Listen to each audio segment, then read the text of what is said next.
Listeners, today there's only one question to open with. Is Keeno back? For the answer, we go to Jack. No. No, he's not. He's not here again, Jack. He's not been seen in a week. Oh, yeah. It's he's not here, so it's just us again. So if you're not enjoying just me and Jack, then I'm ever so sorry, but Keeno's internet still isn't better. We send our love to Keeno and his internet provider and hope that one day I've got a new theory. Go on. He's gone to London to back the Brexit campaign. He's one of those mad people you see in the street. Well, as people listen to this, you will know if we're in Britain or not. Me and Jack, as we record, we do not know. Chances are when you hear this, you will know. So if we leave, do we just get thrown out the Euros? They go, you're done now. I mean, in a way, I wish that was part of the campaign, because it would have been, it would have added an extra element of just risk, wouldn't it? Yeah. But, right then, folks, we are back again. It's For the Fans show. There's our referendum chat over. Yeah, that's the topical discussion for today. We will be going through. Sorry, we didn't do a game for the Slovakia-England game. We didn't do a show, sorry, for that game. I watched that game and just felt empty inside. I mean, if you've seen it, you'll know why we didn't do a show about it. Because it was just basically listen to the Russia game, then listen to part of the Welsh game, sort of review, add it together, somewhere in the middle, we're through. So that'll do. That's what matters. That was Unbeaten. the gist of it. Yeah, we'll talk about England in just a moment, though. But we're going to go through the groups and discuss how they've turned out to how we thought they'd turn out. And then we'll focus a little bit on the knockout stages, some very interesting ties to chat about. So there's no feature again, Jack, because of Keeno. We could do a quiz with just me, but... I mean okay, Jack, question for 4 points. Right. For 4, could I just have the 4 points because I've turned up? No, you get 1 point for turning up. For 4 extra points, who are the teams in Group A? France, Switzerland, Albania, Romania. And he did it in the order in which they finished, right? 'Cause that's right. France topped Group A then. Something we probably expected to happen. It was quite a dull draw against Switzerland, but 7 points sees them top the group. They'll be probably pleased with that as the home nation. Job done.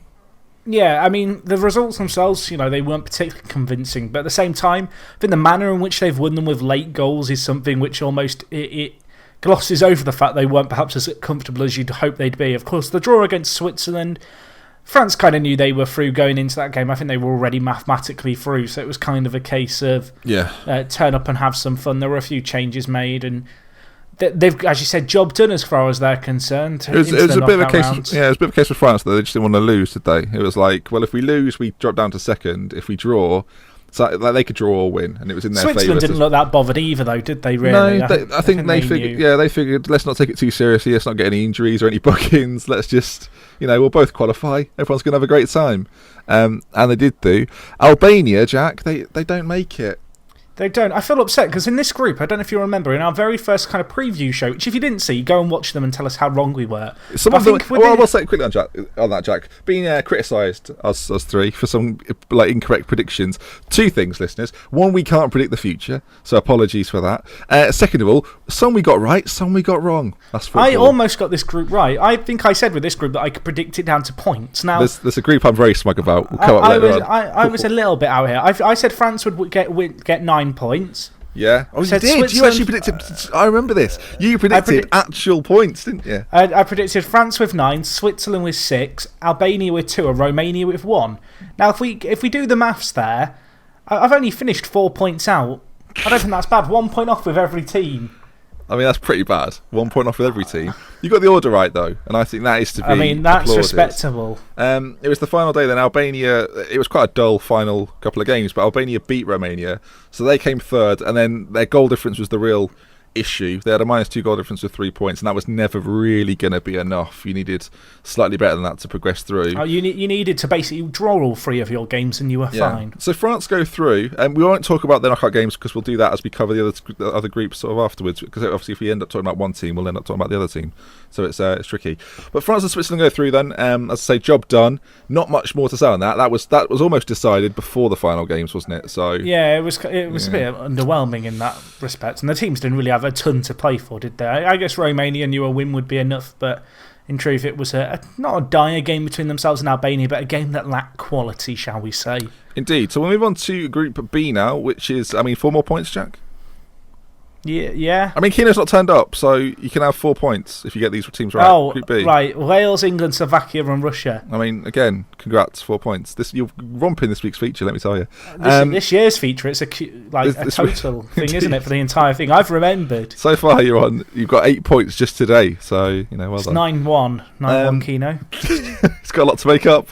Right then, so obviously the way the group was set, Jack, England knew that a win would see them finish top.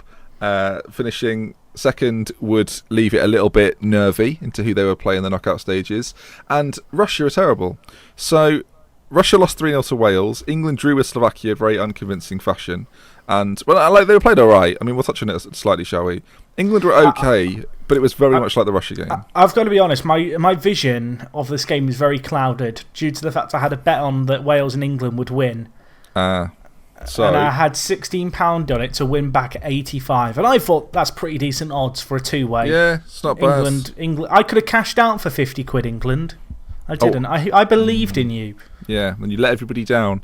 So England faltered at the final hurdle, whereas Gareth Bale's team, Wales, did magnificent things. Ramsey got a goal, was it? Bale and the Neil Taylor? The Joe Allen pass for the first goal. He's having a wonderful tournament, Jack. He is. Is he trying to play for a move to a Champions League club? Is he? Could be. Swansea are interested. I don't know Wales. Swansea are interested. So that might happen. You never know. But Wales are impressing me. Obviously, we knew kind of what to expect from Russia. I think we'd seen all we were ever going to see from Russia after the first 2 games. I'm going to argue with you here, Jack. Sorry. Wales have impressed you? Beyond impressed me, to be honest. they've beaten the 2 teams that are not very good in our group. They have, but I feel they've done it in 2 convincing manners, and they gave England a very good game. And against Slovakia, obviously, they didn't. England couldn't break down. Wales did break them down and scored 2. I'm not sure Wales did have a great game against England. I don't think it was a bad game. I feel like it was a game where they probably should do better. But the thing for Wales is, if you told them you're going to get out of the group, I think they would have been relatively happy with that, Wales fans, given the draw. If you told them they were going to top the group ahead of England, they'd be ecstatic. Yeah. And maybe that's at the fault of England, but I think Wales have exceeded my expectations and a lot of other people's expectations, and that is why I'm impressed with them, because they've managed to grind out results which England failed to do against Slovakia and Russia. I absolutely agree with that. I think the fact they've beaten both teams that we failed to beat speaks volumes. But I must say, I don't think this is particularly unfair, but if England had Russia last and Wales had say Wales played Russia first, Russia would have set up in a pretty similar defensive manner, you feel like, despite the fact it's Wales, that Wales have got threatening players. That would have been more difficult for Wales to break down. Russia knew that they had to win, anything but a win, and it wouldn't have been enough. It turns out they went for that, and look what happens. They get smashed 3-0. So I think had it been a slightly different setup, then England might have had a better chance. But Slovakia, and in the same way, like Slovakia knew that a point would probably be enough to get them through, and it has done. So for them, it's job done, and great for them. They're going to a knockout stage. I think we've said privately, I think it was recently anyway, that we can't really judge teams like Slovakia and Northern Ireland and Portugal, but the teams that finish third until they've got beyond the next knockout stage. Like, it's great to get through, but it's never been easier to get to this point. Yeah, I was talking as you said, with you about this. It's kind of weird because I feel like there's a false kind of way to gauge teams. So obviously, for teams like Northern Ireland to reach the knockout stage, absolutely amazing. But I think we have to put kind of it into perspective for some of the other teams who have gone through, in the sense that there are more teams going through than going out of this tournament at this stage. In fact, with the teams we have now, do we have more teams still in the tournament than we had prior to the fixture changes, or is it the same amount now? But there's the same amount of teams left in the tournament now as there was previously when the whole tournament started, kind of in previous iterations. Oh, well, they used to be 16. Yeah, there's what, 18? No, what are we on about? There's 16 left now, and there was 20 to begin with. No, what are we on about? Where are we? Where are you? Sorry, 24 teams start the tournament, Yes. and 8 have gone out. So there's 16 left. So we're now at the same point that we would have been. Exactly. So Right, I kind of feel like for some teams to say, oh, it's amazing they've got to their knockout stage, we have to remember, and I'm not trying to take away anything, but the knockout stages now are basically what getting to the tournament was before. Yeah. And I feel like, obviously, for teams like Slovakia, amazing achievement. I feel like for a lot of these teams, the aim would have been to get to this stage. I feel like every team going into this tournament probably had their eyes set on at least reaching the knockout stage. Maybe with the exception, I don't want to say of Iceland, because they've gone and done it quite comfortably. But I feel... Sorry, Jack, to say that. We're not being critical of these teams. Like, they're doing the right thing. To play for third, if that's like a realistic goal, is what they should be doing. I'm not having to go at Slovakia or Northern Ireland or the Republic or Turkey or anyone. I'm just saying that Turkey didn't do enough. Sorry, but these teams that finished third, sorry, you're right. The teams that finished third, though, like, we're not criticising them for doing this, because that is the format. They should play to the format. We're just saying that it's difficult to judge those teams based on previous tournaments at this stage. It's a bit like when people talk about like the top goal scorer in the English First Division over the Premier League, and it's like, well, there were more games in the First Division. Like, you can't really compare those stats. And I kind of feel like there's a little bit of that there. Yeah, no, I can see that line of thinking. But so in general, then Wales go through. I've got a great tie. We'll talk about it a little bit later on. Great tie coming up. Love it. Probably my tie of the round, if I'm honest. England avoided Portugal, which I think for England fans is good. But again, we'll talk about that a little bit later on. Slovakia go through against Germany, so thank God she finished third. And Russia go out because, as I said, pre-tournament and during the tournament, I don't think Russia are actually that good. And now, do you believe me now, Jack? I do. I feel like on Russia, I've got to say, like, there was obviously a lot made about their fans and England fans. And it did calm down. I feel like the Russia fans on that last game, I appreciate them. I feel like a lot of the bad eggs had been weeded out, and I feel like Russia, going out this tournament, would be very easy for us to talk about them and England and the hooliganism. I actually think they gave a good of account of themselves at the end of this tournament. So they've got that going for them. Once the warning was put out, they calmed down, which is nice. Which is that's what the warning was supposed to do, right? It had the desired effect. So good stuff. Let's move on to Group C. Then we'll fly through these groups because we want to get onto the knockouts. Really, that's where it's exciting, isn't it? Yeah, Germany, Poland, Northern Ireland, Ukraine. Sorry, we've got no points on offer. Ukraine go out with 0 points. I think that for them will be a massive disappointment. I think they'd have at least expected maybe a win in there, certainly a draw against either Ireland or Poland. You'd hope that they would have put up a bit more of a fight, but a -5 goal difference, lost every game. Not too good at all. Didn't score. No, that sort of sums it up, doesn't it? Not a single goal scored. And in the past, Ukraine have had some like relatively exciting players. I think we expected a bit from Konoplyanka and Yarmolenko, and it just didn't really click for them, Jack. No, I feel like with this Ukraine side, I don't say we gave them false expectations. I feel like we both felt that they'd finish third in the league, and that was kind of where they should be aiming, to progress in third, perhaps, maybe even do one over on Poland. Ultimately, I feel like Germany and Poland have kind of just played this very smart, much like some other teams with the third place thing. They won their opening games, were happy to draw against each other, get that point to get them onto 4 points, and after 2 games, they were both through. Indeed. I think the real story from this group, though, and it's not just because they're a home nation, but Northern Ireland finishing third, they got the win over Ukraine, which was enough. And the key thing, I think, to note here is that Northern Ireland lost 2 games in the group. They weren't the only team to do that. We look at Albania, right? But they had a negative goal difference. Northern Ireland come out of the group with Germany and Poland with a 0 goal difference. And something that's very important, so I'm mentioning it. Yeah, for sure. I think the fact you don't expect them to go get a load of goals, and in fact, in this group specifically, there were 7 goals across the 6 games. Yeah. Underwhelming, perhaps. For Northern Ireland, the fact they've not scored a ton, but as I mentioned, none of the teams in this league have. The fact they've only conceded 2 when you consider the teams they had against them, some of the players that they were going to be coming up against. I mean, they can be very proud of that. And I think against Ukraine, they impressed me. They were a team who, I've got to be honest, going into the Ukraine game, I still wasn't really giving them a chance. I thought they'd impressed me in the Poland game, but I felt like it was perhaps the Poles starting a little bit slower. But, I mean, as you said, it's the big talking point of this group. I feel like this group with the Northern Irish side and actually the Ireland League, or the Ireland group, but perhaps the 2 hardest groups for kind of the smaller teams, theoretically, and both of them have gone through, and I think that speaks volumes to how well organised they are, particularly with Northern Ireland. And as you said, this group, I don't think anyone predicted it to end like this, if I'm honest. I expected more from Germany. I feel like that's why they're supporting this group. Flattered to deceive a little bit, Germany. Obviously, they got a good result against the Ukraine. They beat Northern Ireland.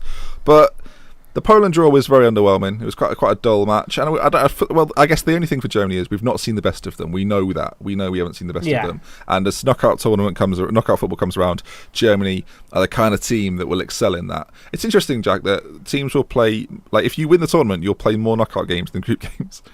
Just like, it's a little bit odd, that. Yeah, it's quite. I don't know. Like that is clearly where it's most important. And Germany, much like France, job done. And the same goes for Poland. Very impressive group stage run. As I say, we expected maybe Ukraine on the line to get something off Poland, but no, didn't happen. 2-1-0 wins. I've done the job. 7 points for them as well. Ran Germany close for top. It was sort of like the last 5 minutes. It could have gone either way. If Poland had scored again, then I don't know if that's raised it or not.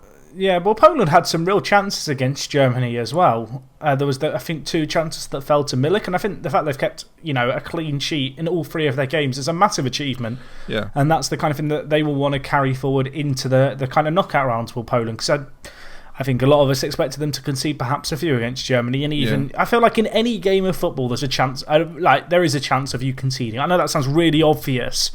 So I feel like if you could be resilient enough to not concede in your 3 group stage games. If you can continue that going into the knockout stage, you can't lose unless it goes to penalties, I guess, technically. Yeah. So they're through. Germany, Poland through, and Northern Ireland. We'll touch on their knockout stages in just a minute. Well, like 10 minutes. Over to Group D, and I'm not going to pretend, Jack. I'm smug. I'm really smug. I mean, I know you're smug about this. It's all you've ever talked about. You think you predicted the winner of the 19. I was about to say a date in the past, a future World Cup winner. Well, to be fair, I put it on the line, Jack. I said, look, not only will Czech Republic come bottom and Turkey come third, I said Turkey. I think I actually said Turkey. You'll beat Czech Republic. No worries. You'll get third. Great news. Czech Republic won't win a game. Got that bit wrong. Thank you, Croatian fans, for messing with me about there.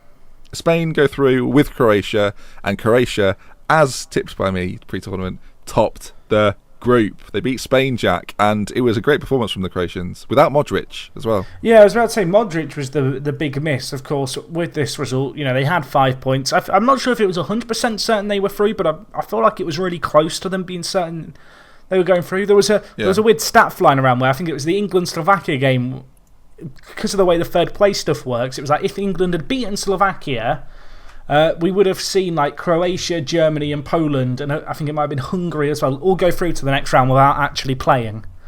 Oh, that'd be interesting. Now, which obviously England screwed that up, so that didn't even matter. But no, I think for the Croatians, what a result really, because although I know Czech Republic awful, I wanted to see. You're coming around to that now, by the way, are you? You're saying that now. I never said they were good. You did. I don't think I did. Play the tape. We haven't got the tape. But you didn't say. But we don't have a tape player. You said them and Turkey would finish very similarly, which is not true. They did. They finished 2 points apart and had 1 goal between their goal differences. Yeah, but I wouldn't say Czech Republic are as good as Turkey. I'd say Turkey are as good as the Czech Republic. Actually, I think I don't even know if I said that, because I thought Turkey were going to go through in this group in the 3rd place spot. Yeah, you did. So where did you think... I'm interested, actually. Where did you think they'd nick a point off Croatia? Yeah, I thought they might get a little bit more there. I felt like with Turkey, they're a team who, on their day, could really take a team. And I feel, for example, in the game against Spain with Turkey, which I can't remember, did we cover that last week? I don't even know. But in that game, Turkey conceded early, and then it just looked like they didn't give a damn. Yeah, and that was kind of their issue. And they conceded a lot of goals in that game. And ultimately, that's come back to bite them, because they've actually gone out on goal difference.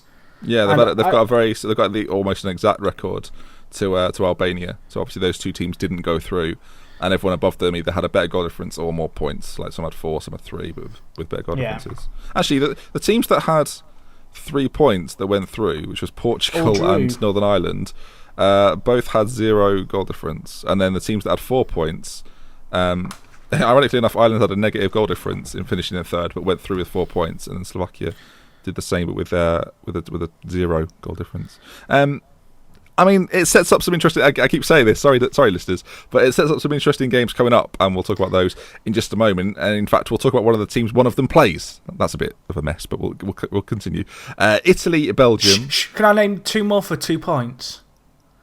I've started. So Republic of Ireland and Sweden, right? Boom, congratulations. 10 points. Let's go. Zlatan Ibrahimovic has retired from international football. What a man! The thing that stands out for me in his Swedish career, Jack, is the 4 goals he scored against England.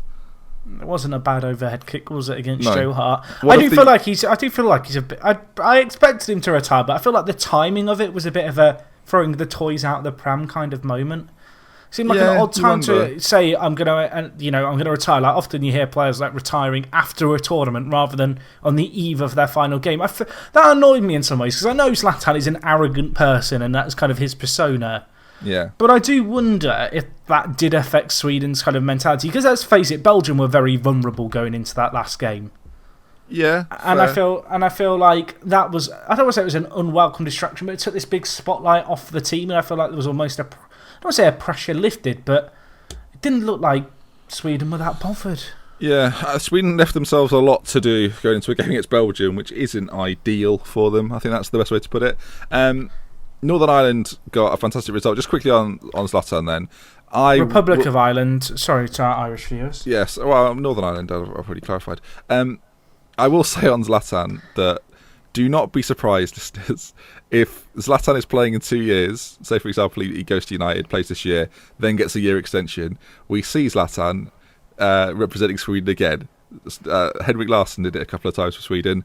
Don't be surprised if Zlatan goes, do you want me back for the World Cup? Because I can come to the World Cup. I think that could be a thing that might actually happen. If Sweden get there, of course, which will be difficult without him. So I guess we'll have to wait and see. Jack. Hello. Republic of Ireland, 4 points. They beat Italy. They're going through. I mean, how did you not predict it, Ben? I didn't predict Ireland to go through. Neither did Keeno. I feel like, yeah. Could I just say, I feel like when we give predictions, it's not just in the kind of European shows, but in the club shows, I feel like people take it personally if we say we don't rate their team. We have to say some teams won't do well. Because I had someone tweet me after I said Romania were worse than Albania. I mean, Romania well done you, finished Jack. bottom. But at the same time, it's just I feel like with this one, who the hell predicted Ireland would go through this group? This group is arguably as tough as the Northern Irish group. I think me and Keeno said that we thought Ireland and Sweden, player for player, were pretty similar. And if Zlatan stepped up, he would be the X factor. Just so happens that Zlatan didn't really get the opportunity. Robbie Brady is the X factor. Well, Robbie Brady is the X factor. Actually, Houlihan's cross was insane. Can we talk about the Italy game? We've not talked about specific games. I mean, Italy didn't really have a lot to play for. They knew they were going through. But at the same time, I just loved it from Ireland. They really went for the game. Yeah, it's what you want to see happen in that scenario. So too many times you see teams sort of go out with a bit of a whimper. But, not Ireland. Dug in hard. Well, there's a lot of teams that would have approached that game and start defensively from the off and thought, well, we'll nick a goal if we can. 20 minutes left, we'll go on the attack. Ireland wanted to go for this from the start, and obviously Italy are not the kind of team to let a team just kind of sit back and defend themselves all game. Yeah. And ultimately, it's an incredible pass by Wesley Houlihan. It is. Which has gone to Robbie Brady. And the cross is amazing. Sirigu in goal. I mean, get Buffon back. That's all I'm going to say. I think Italy fans agree with the sentiments of that. Yes, get Buffon back. You say you're right though. Italy didn't really have much to play for. They knew they'd top the group because they beat Belgium, who could only equal their points tally. After a slow start for Belgium, they've come back and secured second place in the group with 6 points. But as mentioned, Italy, Belgium, and Ireland all go through. Much like Germany, really, Jack. I think we want to see a bit more from the Belgians. Yeah, they're a team who, I feel like after the first game, I was calling for the fact I thought they might just slip up. And I think they've shown some resilience to come back from that. And, with some pressure certainly on their shoulders, kind of, as this golden generation, get 2 wins from their final 2. That's no mean feat, even in a group like this where you are perhaps, one of the top 2 teams in the group. There is a real chance that you do kind of lack that mental fortitude, I guess, especially at a big international tournament.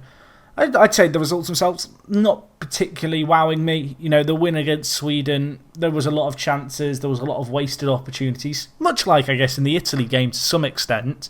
And I guess ultimately for Belgium, it's now about stepping it up and kind of hitting that potential that their team certainly can hit. But I don't kind of feel like we've ever seen from a Belgium side at a major tournament, particularly with this current generation. We saw it against Ireland, who have proven to be no pushovers.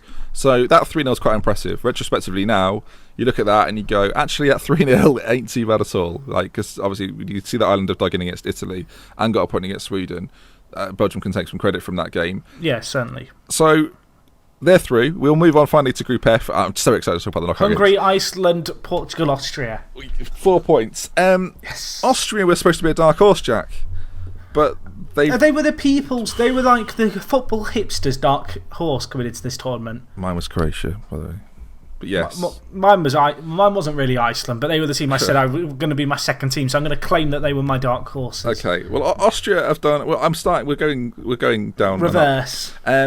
Austria have been defeated by Iceland in the final group game. They drew with Portugal, which, I mean, how good a result is that at this point, based on how Portugal performed?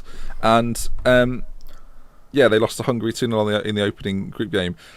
It's just so disappointing to see a player like David Alaba look so sort of just helpless on a football pitch. I feel like he kind of has that star quality about him that if you ever played like Sunday League football, you have that really good player you always want to get the ball to. The issue is he's a defender. Well, he plays as a midfielder, but of course. But he has more, certainly I think most people would agree, more defensive instincts. Yeah, and I don't feel like he can. Exactly. It's not like a Ronaldo, it's not like a Zlatan, it's not like, I was about to say a Robbie Brady, but maybe that's taking it a step too far. You're obsessed. I am. I might have to get him on the back of an Ireland shirt if they go any further. Do it. I can't remember. I've just got a picture of Brady in my mind now. Where was I? I just think that for Austria, you look at a star player like him, and there's not a lot of an impact he can really make on the game. And I think actually the blame doesn't fall with Alaba quite so much as it does with players like Arnautovic and other players of that kind of calibre, who people are talking about as kind of sleeper players you want to see more from. Yeah. They just haven't done a lot, really. Yeah, defensively they've not been great. I think it's that's another shame as well. Actually, when you think they've got the likes of Fuchs, Dragovic, and Alaba, they're big, named, well-known defensive players across Europe, and they've lacked a bit of everything really in this tournament. Me and Keeno did the previous show, and I think we kind of said that their basis, like for their back five, Alaba in front, like that's not a bad platform to work off.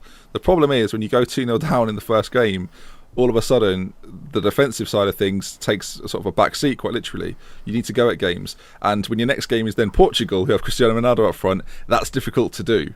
And we kind of saw that eventually they get undone by a late Iceland goal. It wouldn't have been enough for Austria anyway. They only had 2 points. But they go out. Then we go to probably the most interesting team, Jack, in the entire tournament, based on the fact they've gone through with 3 draws and have, I mean, in some people's eyes, the best, but one of the best players to have ever played the game in Cristiano Ronaldo, who is getting more and more frustrated as the games go on. I mean, my highlight of the last week was him throwing the microphone in the pond, which if you've not seen... Yes, that is a strange thing to do as a professional apparently, footballer. The news outlet that stuck the microphone in his face, I don't know if he'd sued them before. I think there'd been a lawsuit between him and them before to do with them making stuff up. I mean, the general consensus in Portugal is it's the equivalent of the Sun kind of thing. It's the one that no one really likes. So, I mean, I enjoyed actually. My favourite bit, I don't know if you saw the video of the camera of like the microphone throw or just like the GIF. In the video, it's the fact you've got sound, then you just hear this white static noise and then this, like the whizzing of a microphone flying through the air. Yeah. Very satisfying. I mean, Portugal are in a bit of an enigma. I don't really know what to make of them. They were involved in the best game of the entire tournament so far. I think the 3-3 draw against Hungary. And I say this as someone who went home from work at half time with it being 1-1 and got in like 15 minutes later and it was 3-3 and I wondered what I'd missed. Yeah. I was a bit upset about that. It was a good game. Game of the tournament, mate. I mean, I've seen the highlights now. I turned it on and there was the post being hit. I was like, oh, that's a chance. And then I looked at the score and was like, how's that happened? Yeah, well, it was good. Ronaldo scored some nice goals. I saw that flicky got the flicky thing. That's it's Zola-esque against Norwich in the FA Cup. It wasn't as good as that, but it was still good. No, that's true. For those who haven't seen that goal, by the way, Gianfranco Zola versus Norwich. Watch it. Look that up, my word. That's a treat for you. Because there'll be lots of people listening that won't have seen that goal. Believe me, that was special. Rob Green takes a pasting. Right then, moving on. The two teams. Rob Green did not think he was getting a mention in the Euro shows, so Rob. I mean, I've slagged Rob Green off before, so I don't want to just get on Rob Green's back again. Have you heard my story about Rob Green? You must have heard it before. The one about when you were a ball boy and you got shouted at. Yeah, he told me to hurry up. I feel like that came up in another podcast at some point. So if you want to listen to all of our podcasts from last year, it might be in one of them. Can't guarantee that, but there's a prize if you get it right. Which one was it? Quiz. No, Iceland are through with Hungary. Both finished with 5 points, and nobody was really expecting it. I mean, I chose Iceland to be my second team to follow, thinking, well, there's no chance they're going to play England. Well, I mean, are we pleased about that? I know, save it. Iceland go through. They go through, not only go through, Jack, in the same way that Hungary do, they go through unbeaten in a group with Portugal and Austria. Both of them deserve immense amounts of credit. We've given credit to Northern Ireland for putting in what did you and Keeno predict in this group? Portugal, Austria, and then we didn't really know. We think we probably favoured Iceland just over Hungary, and then after that first game they beat Austria. It's a bit like, well. My favourite fact actually from Group F was the fact that if you were to get the Icelandic population and kind of pick males of the age like you'd expect a professional footballer, so say kind of 18 to 38, you wouldn't be able to fill the Austria national stadium. Yeah. And there's a 1 in 2,000 chance if you're a man that you'll play for the Icelandic national football team at some point. Well, it's great. I love that they're through. I absolutely love it. I don't want them to go any further, but I love that they've gone through. I know, it's horrible. Yeah, I wish they weren't playing us in many ways because I think the story's fantastic. As for Hungary, I mean, Karate Watch is in full effect. He's got his lovely pants on, and not only that, he's done well, Jack. He's not kept a great deal of clean sheets, by which I mean he's only kept one. I mean, I feel four, like if you've ever played like Call of Duty or any game like that, you get the trick shotters, the people who do the fancy flicks and the 360s. Where's this going? Kill right. I don't know if you've seen like the kicks and the throws for his legs and stuff he's been doing this tournament. I feel like he's making a montage. He's sat there going, right, it's my last ever major tournament. I'm going to try and like do some sick tricks. Have you seen the one where he went to like swing his foot full on for it and then just toe punted it with his standing foot? The Terry. It was very he was very excited. It was like, oh, look what I'm about to do, everyone. Please can someone edit that to dubstep for me? I mean, someone probably already has. They took the group though on goal difference ahead of Iceland. I don't know. I feel like they're a bit unlucky. I don't think they'll go any further in the competition. I think Hungary's race may well be run as they face Belgium next. First major tournament in 30 years for them, so they've done well to just get this far. Yeah, we and Keeno did not predict it, but we're not psychic, so that's probably why. Now, here we are then, listeners. How far into the show are we so far? Half an hour. That's perfect. Succinct. It's time to talk about the knockout stages, Jack, and we're going to kick things off with Switzerland versus Poland. I think what we'll do is just make predictions again, and then when we're wrong, we can get tweets about it. So, I mean, I'm just delighted we've got like 3 matches a day now. I didn't like the final group stage games where it was like mostly all that played in the evening. I like a full day of football, so the fact we have that this weekend, I'm happy about. Yeah, absolutely. Switzerland, Poland. I mean, I don't know what to. Poland have gone unbeaten, but I still don't feel like we've seen the most of them. There's not been a game where they really had to win it. You know, the game against Germany, as we kind of alluded to, they were kind of just happy to draw. This is a bit of a football hipster exciting game, I feel like. I mean, Mark Clattenburg's delighted he's got this game. Has he? I didn't know that. Switzerland, Poland. I don't know who. I honestly don't know who wins. I've just said we'll do predictions. I feel like we should both do predictions here. I feel like we should pick opposite teams. Okay, well, who do you want? I mean, I almost want to flip a coin for it. It's kind of got to that stage. I think. Shall I be brave? You be brave. Stick your head out on the chopping block, and then I can blame you for picking. I'll go Poland. I'll go Switzerland then. I mean, you were forced to at this point. But and the reason I say that is because I think that Lewandowski, on his day, hasn't scored a goal in the tournament yet, but is one of the best strikers in the world. Still has the potential to do something, especially against the Swiss defence that aren't amazing, but they're okay. I mean, they struggled to contain a 10-man Albania, so... well, that'll be interesting to see. Plajakowski obviously got a good goal as well. They've looked defensively very strong. I'm convincing myself now that I think Poland have got this. I think Poland probably have got it. Hang on, you've Switzerland. I mean, I backed them for the fact they haven't conceded earlier, but okay. Switzerland. I don't know what to make of Switzerland because there was a lot of fanfare about them at the last World Cup, and they never really showed up. And I don't feel like we've seen a lot of this tournament either. Do you want a score prediction? My actual score prediction would be something like 1-0 Poland. There's not been lots of goals at the Euros. It's okay. We'll move on though. I think so. The winner of that game. Are you not giving a score? I feel like I've just thrown myself under the bus there. 3-1 Poland. Ooh. Why not? The winner of that match plays Croatia or Portugal. Tasty. Very tasty. I like this one. Who's your fancy in this one? I feel like neither of these teams are what you consider kind of the tier 1 European sides, kind of your Spains, your Frances, your Germany. They're in the England section for me. Yeah, they're kind of that second tier. The teams that you don't... I don't want to say they're the potential dark horses, but they're teams that you think could do fairly well at this tournament if they can go on a good run. They've gotten the quote-unquote, easier side of the bracket as well. I think they're not in the side with Germany, France, England, Belgium... Italy or Spain. There's a weird way it's worked out, isn't there? Yeah. Where there's like easier teams. I feel like Portugal, obviously, they showed that they can attack well and score lots of goals in their last game against Hungary. The kind of issue they've got is they don't seem capable of doing a lot defensively whilst also going forward. There's this real imbalance about them. Yeah. And I feel like you look at that Croatia side, I feel like with this kind of centimeters of Modric and Rakitic, I kind of feel like they should be bossing this game. I think if... I'm going to tactical analysis. I think if Croatia are allowed to control the midfield with players like Modric and Rakitic, I think that is going to cause Portugal a lot of problems. And in wide areas as well. Like Croatia's goals against Spain came from them penetrating in wide areas. And I think that it's going to be a task for Portugal, who have looked vulnerable, that have looked that without Ronaldo, it's quite easy for us to say at this point that without Ronaldo they wouldn't be in this situation at all. So, based on what happened in the Hungary game. So, it's going to be down to that. Now, we say this, right? Portugal's midfield, on paper, is pretty good. They've got William Carvalho, they've got João Moutinho, they've got Andre Gomes. Like, it's a good midfield. It's a solid midfield. It's not too far away from a Modric-Rakitic deal.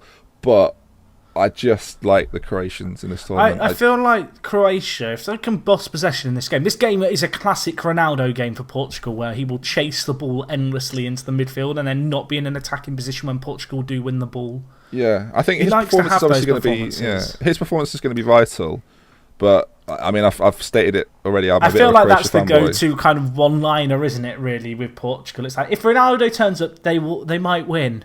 Yeah, because he's that good, though. It's not a stupid thing to say. It's like he's that good that you kind of have to preface everything with, look, Croatia should win this. They've looked good going through the qualifying. They finished top of their group. They're playing Portugal, who have looked rusty. They haven't won a game yet. But Ronaldo's really good, so let's see what Ronaldo can do. Are you going with Ronaldo or are you going with Croatia? That is a bit unfair to Portugal's players, but everyone can understand why we're saying it in that manner. I feel like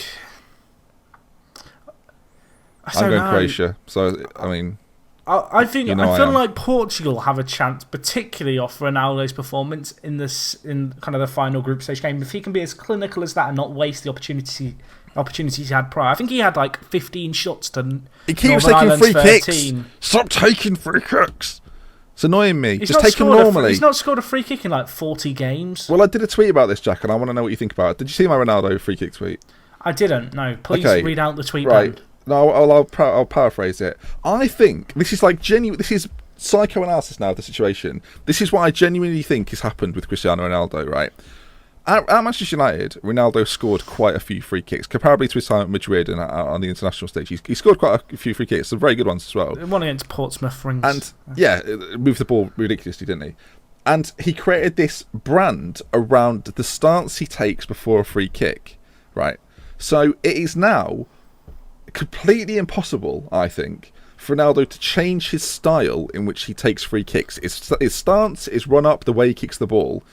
So he's now pigeonholed himself into only taking free kicks this way. And when it doesn't work, like, he just does it again and does it again. And it keeps going wrong. It's like, I should clarify, listeners, that Ronaldo doesn't often like hit the bar or hit the post or have it saved. It balloons to the point where it's not even close. So whether his technique has changed and developed over 10 years, Jack, or he's just getting worse at free kicks. Well, you talk about his technique with his legs open and kind of that posy pulls. I kind of feel like he does that at all times in his day-to-day life. Like he's sat in front of the wardrobe deciding what to wear. He's got his legs apart, kind of arms either side. Getting petrol, he's like that. Brushing his teeth, like he's got... I don't know, someone he lives with brushing his teeth for him while he stands there in the pose. It's like he sleeps at night in the pose. That's my theory.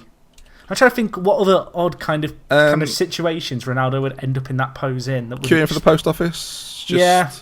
Waiting for his fish and chips at the chippy. Posts his letter and does that thing. I mean, I'll do it now. I shouldn't really do it in headphones, but there's that thing where he jumps back and goes, oh, like that. You know it? I do know that. Yeah, he does that. I bet he does that after he posts a letter. When else could Ronaldo do the pose, though? So many different options. I think any time he looks in a mirror, I kind of want people now to send us photoshops of Ronaldo either pulling the free kick pose or the goal kind of arm strike pose, Either like or. in random places. Please. What would Ronaldo be doing in your Let's mind? talk about the other Saturday game. This is, well, we've talked about one Real Madrid player. Let's talk about the other. Outright. Croatia, Portugal. Portugal. Oh, okay. Wales, Northern Ireland, 5 o'clock. I was about to link it really well by going like Real Madrid teammate, scoring free kicks, Gareth Bale, and then you've just come in with home nation. Easy link up. I'm upset.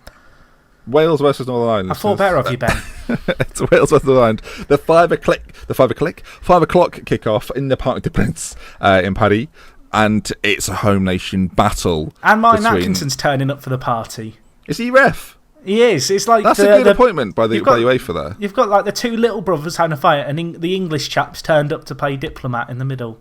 I dare say it'll be quite FA Cup-y. As long as it's not FA Cup finally, I'm happy with that. Nah, FA Cup like third round. I feel like the Portugal-Hungary game is the only game so far at this tournament where neither team look like they've given a damn about defending. I want more of that, please. And I'm almost worried that we're going to have less of that because it's the group stage. Well, it's going to be very interesting. The knockout stage. It's going to be interesting to see how we see these teams approach that, because Wales know that they have far more firepower than Northern Ireland. That's just a fact of the matter. Northern Ireland, no. Will Griggs is on fire. Well, he's not played yet, so. I mean, this is in the script now, isn't it? But Jack, Will Griggs has scored a lot of goals. Will Grigg, sorry, of saying Griggs is going to tilt people. Will Grigg scored a lot of goals against sort of a British defence, arguably. Scored a lot of goals in League One. Now, Wales, they're not that far from League One. That's harsh. But you know what I mean? Like, if there's a game to play him in, this might be the game that you're saving him for, because it might be the game he has the most impact in against defenders that play to not a similar standard. That's unfair on players. Actually, Williams, who have had good tournaments so far. But you know what I mean? The style is going to complement Will Grigg more so than I've got this image on my head of Will Grigg on the bench. Gareth Bale slides in for a slide tackle down the byline and collides into Will Grigg, and they do the body swap thing from the Nike advert with Ronaldo and the kid, and Will Grigg just gets Gareth Bale's power. I feel like professional footballer Will Grigg's not going to appreciate this. I mean, he wishes he was Gareth Bale. He's the amateur on the park kid. They're the same guy as in the advert. I mean, that should be the follow-up advert, really, shouldn't it? Harsh. Well, then what happened next? Will Grigg and Bale run into each other. They transform into each other. Well, I don't. It's a work the space special, everyone. I don't know what to do about it. I want that advert. I'm going to pitch that tonight, later. Do we think then that Wales are? I mean, bookie-wise, Wales are the favourites because Gareth Bale's good, and actually they've played well in the tournament. They topped the group. It's been a good team performance by them. I think their defence has actually impressed me, surprisingly so. And I know they weren't that great against England, but the five at the back system, it seems to suit them quite well. And I've no doubt they'll play it again against Northern Ireland. It'll be interesting to see how it adapts. It's going to have to become more attacking. You think that this might be one of the games where Wales have a lot of the ball, and it was a similar situation to the Russia game. I could see it ending in a similar way. I dare say, Jack, that Wales will win this quite comfortably, and it's not a slant on Northern Ireland. I just think that Wales will appreciate playing a team like Northern Ireland more than Northern Ireland will appreciate playing a team like Wales. Does that make sense? Yeah, I feel like Wales have a lot of players capable of playing that killer pass, and they've got players capable of getting on the end of the passes that normally would just run through to a goalkeeper. Yeah, if we saw how well Northern Ireland defended against Germany, Jack. If they do that in this game, that's the key. Yeah, of course. I think for Northern Ireland, it's going to be about turning up, having a disciplined performance, and just trying to take one of the few chances that might come their way. And I feel bad saying that, because now, for all we know, Northern Ireland might really go for it, but I can't see them trying that in this game. I feel like they've had a game plan, and it's been very similar through all their matches. Worked fairly well against Ukraine. That is kind of the performance they will look at that game against Ukraine and go, more of that. Yeah, no, I'd agree. I think it's going to be tight, but I think that Wales will. I think on paper it'll be quite tight. First half it'll be. I don't think it'll be particularly open, and I think it'll open up in the second half, and that'll suit Wales, and that'll be that, Jack. Can't argue with it. Okay, so I'll go Wales. I mean, I feel like you might join me. Yeah, I have to. I'm sorry, Northern Ireland fans. Again, we don't dislike you, Northern Ireland. We've just seen how good Gareth Bale is, and we're worried about you. Just don't give away any free kicks, and you might be okay.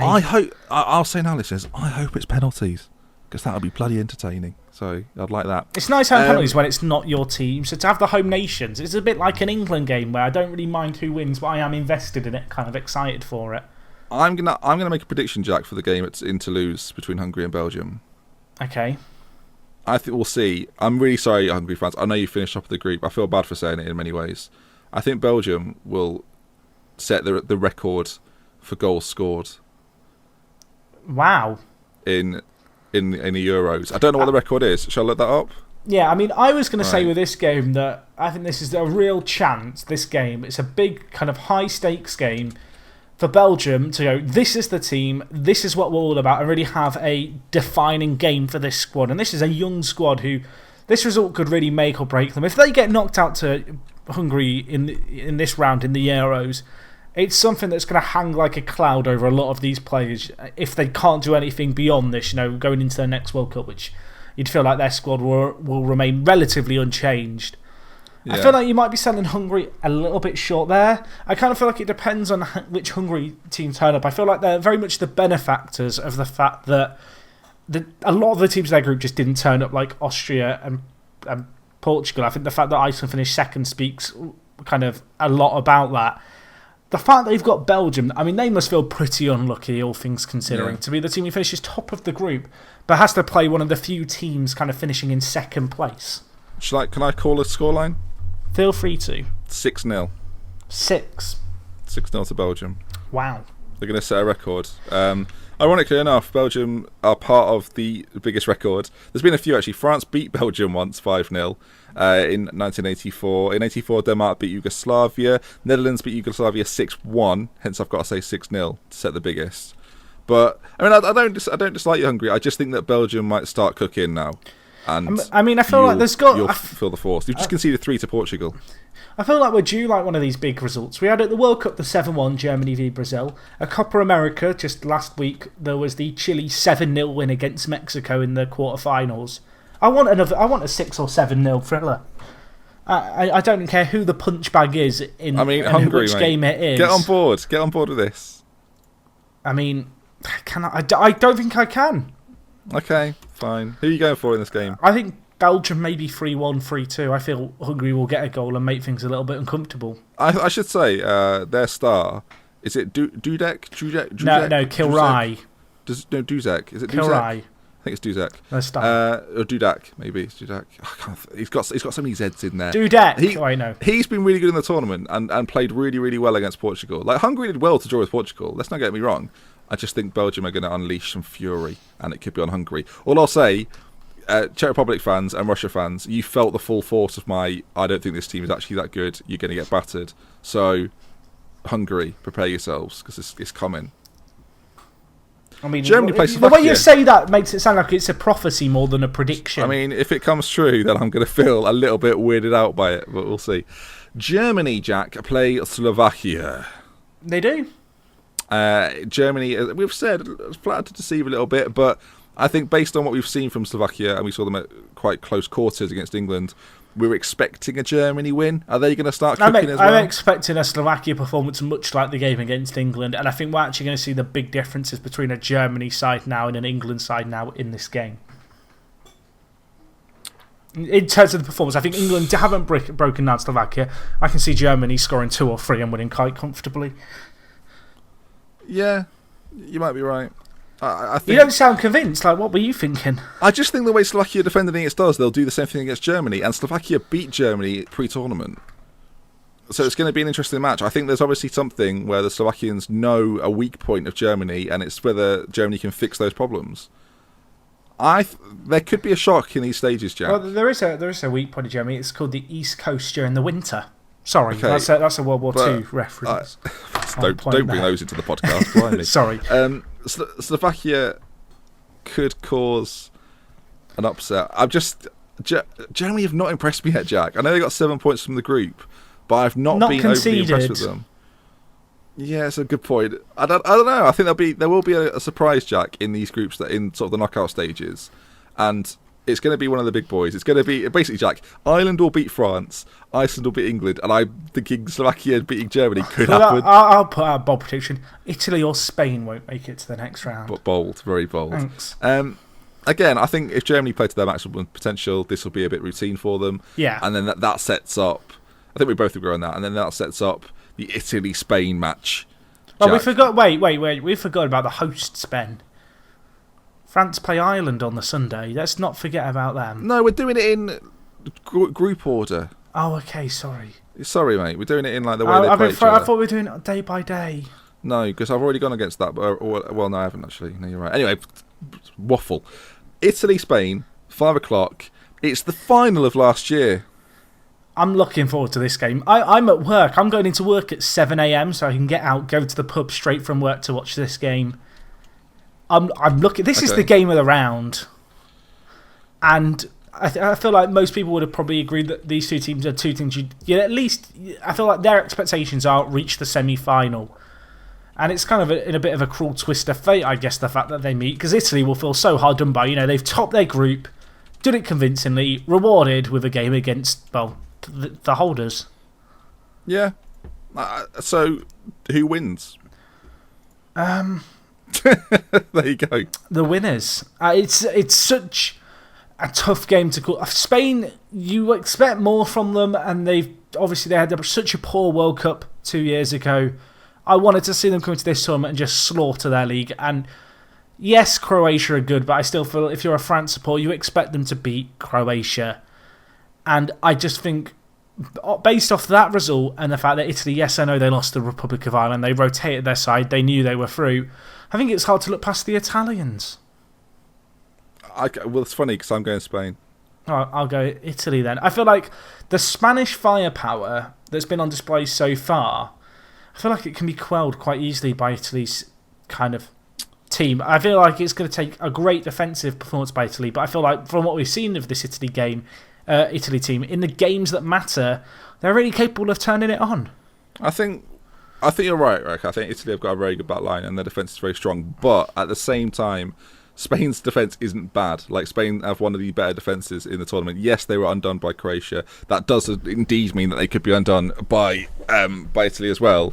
But I think when you balance the two up, I think Spain's forward line or Spain's attacking prowess is slightly ahead of Italy's. And I don't think there's that much between the two defences. Like, I guess the difference for me is that I think Italy rely on their defence. They very much play with their defence kind of as their kind of main strength. Whereas for Spain, they're very much a team that play better on the front foot. And I do wonder if that could leave them a little bit undone against Italy, and to kind of perhaps even swing that even more in Italy's favour. I think if you look at the Spanish front line and kind of their attacking credentials, I'd say it's the worst it's been in some time, but I feel like they've always had players who are going to score, which might seem a little bit odd because actually you look back to Euros have passed and they've played without a striker. I just feel like, I don't know, I feel like they're lacking that world-class striker. And yes, I know Italy don't have it, but I don't think Italy necessarily need it to play to their biggest strengths. Whereas with Spain, you've got this team full of massive creative players. Is there someone who's always going to bang it in the back of the net? Perhaps there is. I don't think we've seen them do it yet for a Spanish side. Well, okay, it's hard to argue. I still think that they've got a bit more than Spain, though. But then Italy. Look what you've done. You've swung him. There. Yeah, well done. I think Spain will edge it. I think it'll be a tight game. I don't think it'll be a repeat of the 4-0 final we saw 4 years ago. But it's the tie, isn't it, of the of the knockout stages so far. Fantastic narrative. Right, 2 more to go. France, Ireland, England, Iceland. We'll start with the hosts against Ireland, who have just, Jack, momentum's a funny thing. France come off the back of a 0-0 with Switzerland. Ireland just beating Italy. I mean, it's interesting. I want to believe this is going to be the shock of the round. I don't know if that's me just saying it because I've enjoyed the videos that have come out over the last few weeks of the Irish fans just kind of touring France, doing good deeds. From serenading French women to giving babies lullabies to fixing dents in cars. I've enjoyed it all. I want to see more of it. I feel like if Ireland beat France, the French won't actually be that upset. I think they will. Well, no, they will be. But at least they'll be like, well, there's more good deeds being done now. I love this. This is a game which I actually don't think France are going to like. Out of all the third place teams you could have played against, I think Portugal perhaps the other side that you're kind of glad to avoid.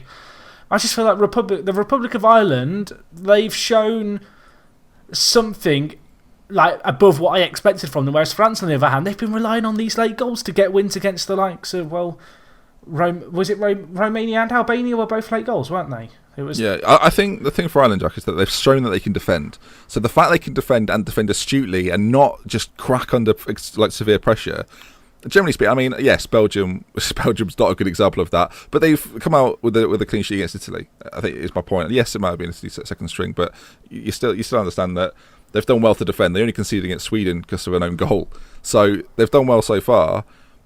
I think the ability for Ireland to have a bit of creativity. I think maybe we're picking up people like Wesley Lan a little bit too much. But Wesley Lan, best playmaker in the tournament. He's been a spark for them this tournament. He's done very, very well. I think a lot of Irish fans wish they'd see more of him over his career in this team. And he's making things happen. As you mentioned earlier, it's a lovely assist for Brady's goal.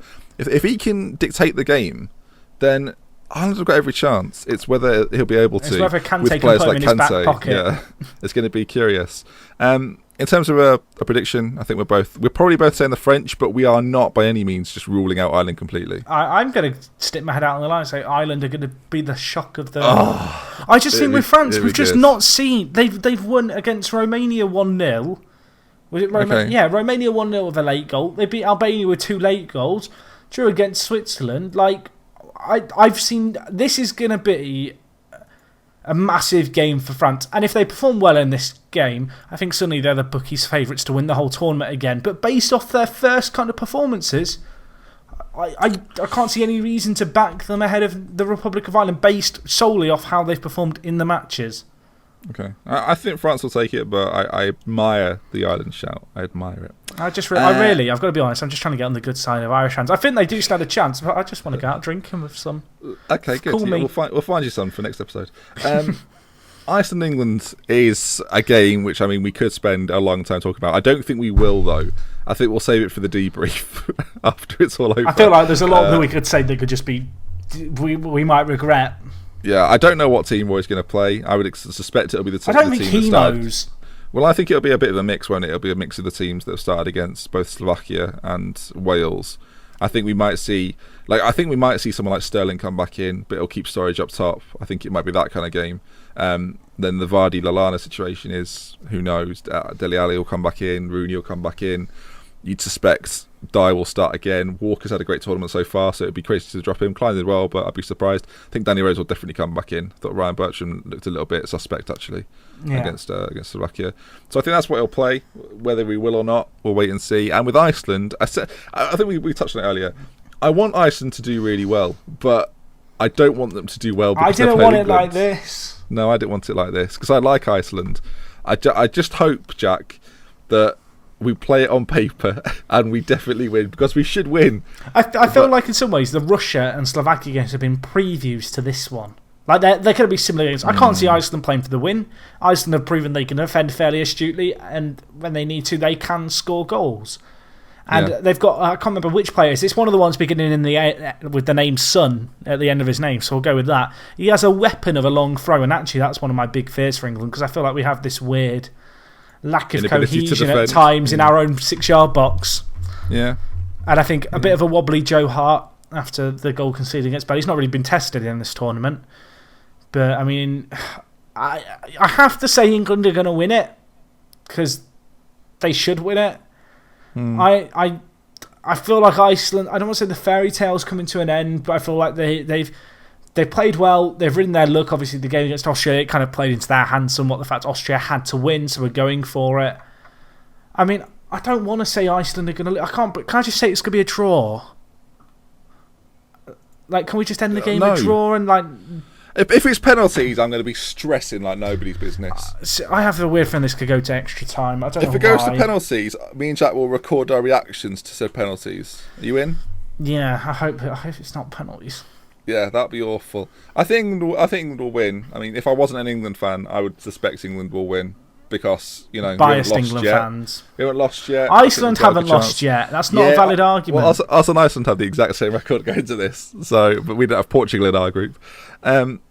Yeah, I hope England win. This is not very good analysis of what I think might happen. I feel like we're both being a little bit more withdrawn than we'd like to be. I'm England out right now. I'm not pumped about England. Slovakia has brought me down a bit again. I mean, Iceland have the same goal difference as England, but they actually scored one more goal than us. Yeah. I mean, they're going to do it. They're going to do it. Okay, never mind. Right. I think that brings us to the end, Jack. Should we do a couple of viewer questions? Yeah, let's do some viewer questions before we get done. Obviously, we should stress a bit of an apology because we did think we were going to do more games with the Euros, but there's just a lot of football on there, and it's kind of shows. Nice. Like with the podcast, we're going to be doing one kind of after each kind of stage now. So we'll do one obviously after this set of fixtures, then after the quarterfinals. Next Tuesday there will be another show. That's what we're telling you. That's the promise. That evening. Okay, so someone's asked the question. A lot of questions that you've asked as well, guys, on Twitter, we've kind of answered, I feel like, in the show generally. But yeah, we'll try and touch on some that aren't so much. What do you think is making so many of the games so close? Who is going to be the game, which is going to be the game of the last 16? James Smith. Desi Nev, friend of the show. Desi Nev asked that question. So, Jack, why are the games so close? I think it's because teams don't really want to risk it. A lot of teams know that you get a win and a draw, or even just one win or 3 draws, you're through. And I kind of feel like there's not been a massive need for a lot of these teams to risk it because they're delighted to be at the tournament themselves, and they're kind of just content to play for those other games. And also, I think with this system, there's a few teams who were kind of top of the group after 2 games or had 4 points after 2 games. They didn't need to turn it on. They didn't need to kind of really play out of their skin, and that's somewhat played into it. I feel like me and you talked about this before this week's show, like a few days ago now. This new format, it made the qualifying really interesting because there was way more teams qualifying, and perhaps it makes the knockout rounds more interesting because there's more teams in the knockouts and this extra round. Yeah. But I do think the group stage has kind of been hit by it a bit negatively in some areas. I look at the kind of Switzerland and France predicament where they played each other in the final game. Look at the Germany v Poland game where, the second game they were very happy for a 0-0 draw. And you want to see teams, wanting to lock it down after 2 games and, in that final game still having something to play for in terms of positioning. Good answer. Game of the last 16, I'm going to go Germany-Slovakia. I'll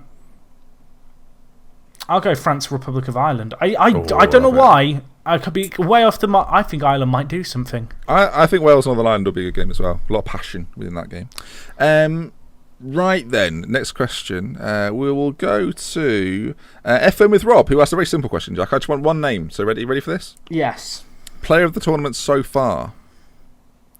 Payet. No, I can't say Payet because he's just scored goals. It's hard. I mean, that's a good reason to pick someone in this tournament. It is, but I don't feel like... I'll come in Gareth Bale. He scored in every game. There you are. You'll go. I mean, Payet's fine. I will go with Payet, but I don't feel like there's been any players kind of taken every game he's been involved in by the scruff of his neck and pulled a team through. And I know you could argue that with Payet, and you could argue that with Bale. I think in Payet's instance, I don't feel like he's contributed that much besides the goals. Of course, he came on as a sub in one of the games as well. But I'll say Payet, but I don't feel like there's been one player who's really wowed me as a player. It's like, wow, I didn't expect that from him, or wow, he's really lived up to what you expect from him this tournament. Yeah, a few more quick questions, Jack. Tim on Twitter, who's been the biggest disappointment, Russia, Ukraine, or Austria?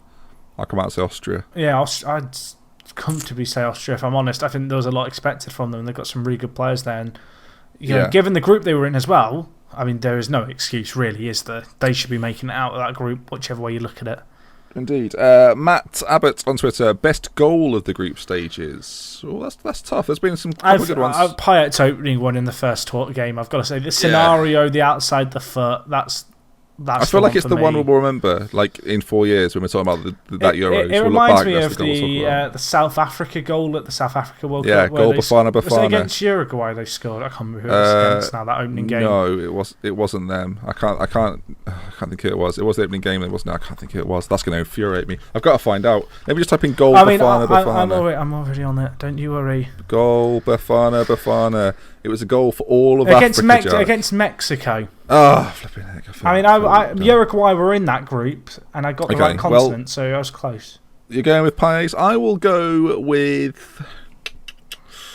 I quite like Hamsik's, although it hits the post and I'm wearing a Respect the Equipment t-shirt. I think Hamsik's goal was pretty nice. Oh, that was a very FIFA goal, finesse shot, short corner. I enjoyed that one too. And let's do one more question. Sorry if we didn't answer your question, guys. I'd feel bad about it.